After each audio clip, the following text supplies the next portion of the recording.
మాతృదేవోభవ, పితృదేవోభవ. ఇప్పుడు మనము శని భగవానుని యొక్క వక్రగతి గురించి మనం చర్చించుకోబోతున్నాం. జూలై నెల 13వ తారీఖు 2025 నుండి 28వ తారీఖు నవంబర్ నెల 2025 వరకు ఈ వక్ర మార్గంలో ఆయన ప్రయాణం సాగిస్తూ ఉన్నారు. ఈ వక్ర మార్గంలో ప్రయాణించటం వలన ఏ రాశుల వారికి ఏ విధమైనటువంటి ఫలితాలు వస్తాయి అనేది సశాస్త్రీయమైన పద్ధతిలో మనం తెలుసుకునే ప్రయత్నం చేద్దాము. ఇందులో మిమ్మల్ని ఏదో భయభ్రాంతులు చేసేసి శని వక్రం చేశాడు, మీకు ఈ రాశుల వాళ్ళకి చాలా భయంకరమైనటువంటి కష్టాలు వచ్చేస్తాయని చెప్పడం ఏమీ ఉండదు. మామూలుగానే ఉంటుంది. కాస్త కొద్ది ఇబ్బందులు ఉంటాయి, కాదంటలేదు. దానికోసం మిమ్మల్ని భయభ్రాంతులు చేసేసి మీ చేత వేలో లక్షలు ఖర్చు పెట్టించడం ఇదేది మా ఉద్దేశం కాదు. అలాగే కొన్ని రాశుల వారికి చాలా ఉపయోగకరంగా ఉంటుంది. అంత మాత్రం చేత మీకేదో బల్లగుద్దు చెప్తున్నా, రాసి పెట్టుకో ఇలాగే జరుగుతుంది అని చెప్పేంత ధైర్యం నేను చేయనండి. ఎందుకంటే మహానుభావుడు ఆ పరాశరులు వారే చెప్పలేదండి. మనకు జ్యోతిష్యాన్ని అందించినటువంటి పరాశరులు వారే నేను బల్లగుద్దుతా, రాసి పెట్టుకో, హరిహరాదులు వచ్చినా జరగబోయేది ఇదే, అంత మగాళ్ళు ఏం కాదండి మనం. అందుచేత అలాంటిది ఏమీ ఉండదండి. శాస్త్రం ఎంతవరకు చెప్పిందో అంతవరకు చెప్పడం జరుగుతుంది. ఇందులో నా పైత్యం కానీ నా కవిత్వం కానీ ఏమీ ఉండదు. మీకు శాస్త్రాన్ని అందించాలి అనే ఉద్దేశంతో మాత్రమే మేము ఈ ఛానల్ స్టార్ట్ చేయడం జరిగిందండి, ప్రారంభించడం జరిగింది. అదే మా ఉద్దేశం. ఓకే. మిథున రాశి వారికి ఈ శనీశ్వరుని యొక్క వక్రగతి ద్వారా, మీనంలో ఉన్నటువంటి శనీశ్వరుని యొక్క వక్రగతి ద్వారా ఈ మిథున రాశి వారికి ఏ విధమైన ఫలితాలు దొరుకుతాయి, ఏ విధమైన మంచి ఫలితాలు ఇస్తున్నారా, సుఫలితాలు ఇస్తున్నారా అనేటటువంటిది మనం కనుక సశాస్త్రీయమైన పద్ధతిలో తెలుసుకోవాలనుకుంటే ఇక్కడ మనకి శాస్త్రం ఏం చెబుతోందంటే, శోకం రోగం మహాదుఃఖం క్వచిద్ ద్రవ్యం క్వచిత్ సుఖం స్వదార స్వసుత క్లేశం నవమస్తో శనిర్భవేత్ అని చెప్పేసి శాస్త్రం చెప్తోంది. అంటే శని కనుక 9వ స్థానంలో ఉంటే విచారం, ఏదో రకమైనటువంటి కష్టం వస్తుంది. విచారం అంటే ఊరికే కూర్చుని విచారించం కదండి. ఏదో కష్టం వస్తేనే కదా విచారిస్తాం.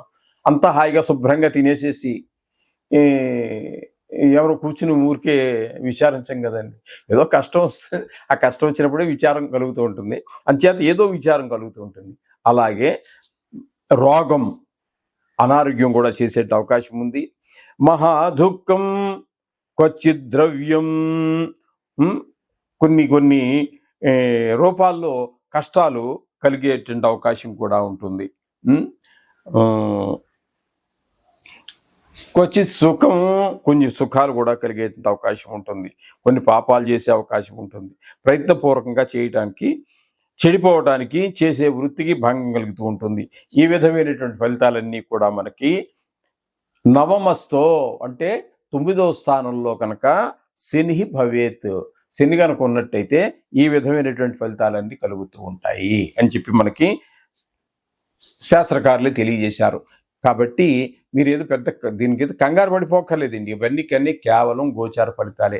అయితే ఇవి ఎక్కువ గోచారంలో కూడా ఎక్కువ కాలం సంచరించేటటువంటి గ్రహాలు కాబట్టి కొంత పరిగణనలోకి శని భగవానుని ప్రముఖంగా, రాహుకేతువుని 2వ స్థానంలో, గురువుని 3వ స్థానంలో పరిగణనలోకి తీసుకోవలసిందే ఈ 4 గ్రహాలు.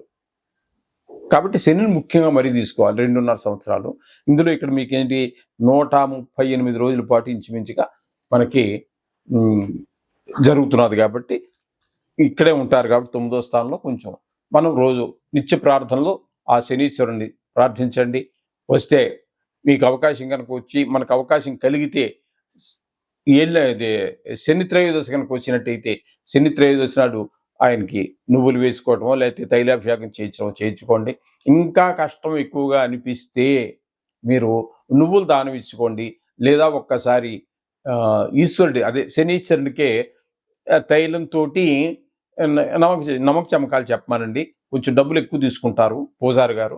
తీసుకున్నప్పటికీ ఆ నమక చమకాలతో చేస్తే దాని ప్రభావం మొత్తం తుడిచిపెట్టుకుపోయినట్టేనండి. ఆ చెడు ప్రభావం అంతా తుడిచిపెట్టుకుపోతుంది. సర్వశుభాలు మీకు కలుగుతాయి. అందులో ఏ విధమైనటువంటి పని లేదు, ఆలోచించవలసిన పని లేదు.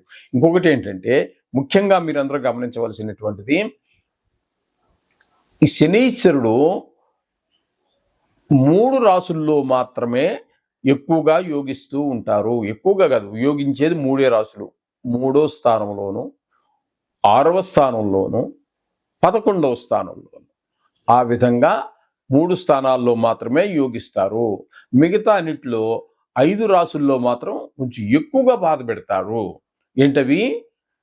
అర్ధాష్టమ, అష్టమ, ఏలినాటి శని. ఏలినాటి శని అనేటప్పుడు 3 స్థానాలు వస్తాయి. ఏంటది?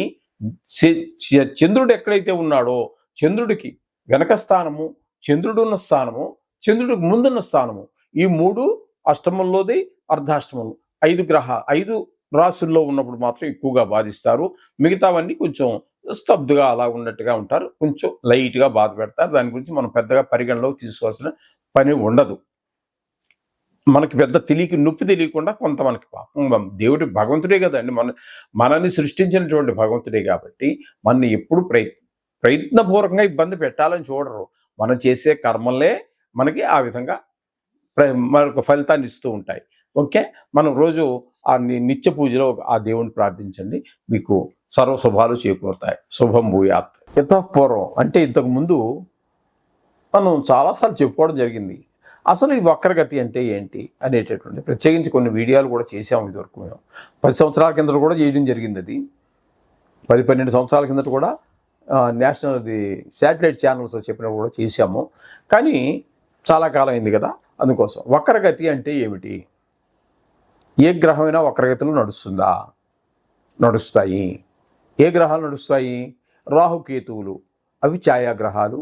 అవి ఎప్పుడూ కూడా వక్రగతిలోనే, అంటే యాంటీ క్లాక్ వైజ్, అంటే గడియారం ఇలా కదా తిరుగుతుంది. యాంటీ క్లాక్ వైజ్ అంటే ఇలా అపసవ్యంగా తిరిగేదాన్ని యాంటీ క్లాక్ వైజ్ అంటాము. అవి ఎప్పుడూ సవ్యంగా నడవండి రాహుకేతువులు. అర్థమైందండి? రాహుకేతువులు ఎప్పుడు ఇంచుమించుగా మనం భయపెడుతూనే ఉంటాయి, బాధ పెడుతూనే ఉంటాయి. మామూలుగా కొన్ని ప్రదేశాలు వాటికి మంచిగా ఉన్నాయనుకోండి, లేదని కాదు. అలా 2 గ్రహాలు మాత్రం ఎప్పుడూ వ్యతిరేక దిశలోనే తిరుగుతూ ఉంటాయి. ఇకపోతే నవగ్రహాల్లో రాహువు కేతువు తీసేస్తే ఇంకా ఉన్నవి 7 గ్రహాలు. ఈ 7 గ్రహాలలో సూర్యుడు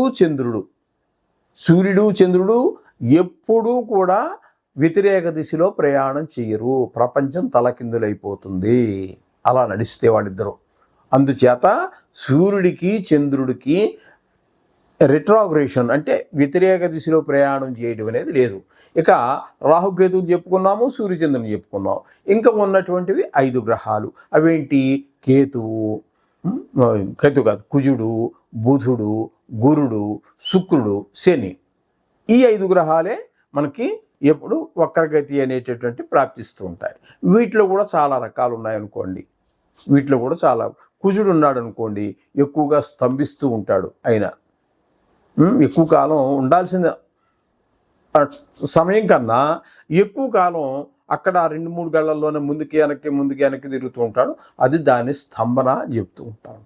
అలాగే గురువును మనం తీసుకున్నట్టయితే ఆయనకి కొన్నిసార్లు వక్రం ఉంటుంది, కొన్నిసార్లు అతిచారం ఉంటుంది. అంటే ఉండవలసినటువంటి జాగా నుంచి వెనక్కి రావడం అనేది వక్రగతి అని చెప్పుకున్నాం. అతిచారం అంటే ముందుకు వెళ్ళవలసినటువంటిది ఒక గడి నుంచి ఇంకో గడికి కూడా వెళ్ళిపోతుంటాడు. 2 గడికి కూడా అవతలకు వెళ్ళిపోయే అవకాశం ఉంటుంది ఆ సమయంలో. ఆ విధంగా గురువు యొక్క సంచారం, అతిచారం కూడా ఉంటూ ఉంటుంది.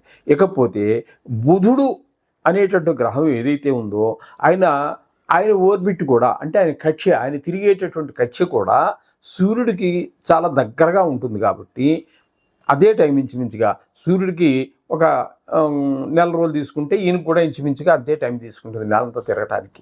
కాబట్టి ఈ 12 రాసుల్లో 4 రాసుల్లో ఇద్దరు కలిసే ప్రయాణం చేస్తారు, బుధుడు, రవి. 4 రాసుల్లో రవి ముందుంటాడు, ఒక్క గడి వెనకాల బుధుడు ఉంటాడు. కొన్ని రాసుల్లో 4 రాసుల్లో ఇక్కడ బుధుడు ముందుంటాడు, రవి వెనకాల ఉంటాడు. ఈ విధంగా జరుగుతూ ఉంటుంది. ఇక్కడ ఈ విధంగా జరగటం వల్ల ఎక్కువగా సంవత్సరంలో 4 సార్లు 5 సార్లు ఎక్కువగా వక్రించేటటువంటి ఏకైక గ్రహం బుధ గ్రహం. ఇది ఈ విధంగా ఉంటుందండి. అందుచేత ఈ శని భగవానుడికి కూడా వక్రం ఉంది కాబట్టి ఇప్పుడు మనకి ప్రస్తుతం ఇంతకాలం, ఎందుకంటే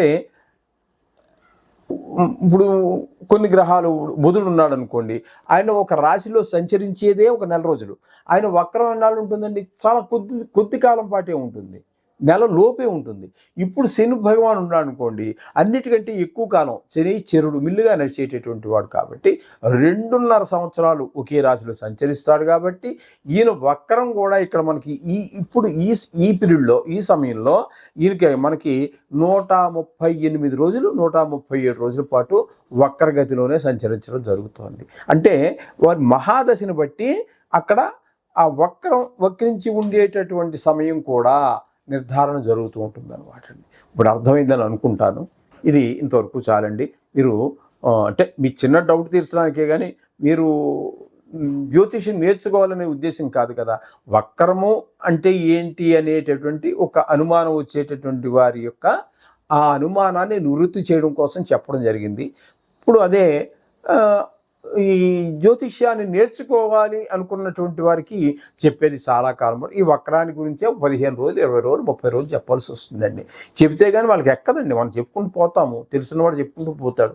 కానీ నేర్చుకోవాలనుకున్న వాడికి అక్కడ మెదడులో నాటుకుపోవాలి కాబట్టి అక్కడ చాలా టైం తీసుకుంటాం. చేత ఇప్పుడు మీకు అర్థమైందని అనుకుంటాను. ఇంకా అర్థం కాకపోయినా ఇంకంతకంటే ఎక్కువ ఆలోచించకండి మీరు. అంటే వక్రగతి ఉన్నది అని చెప్తే తెలుసుకుంటే మీకు చాలు. శుభం భూయాత్.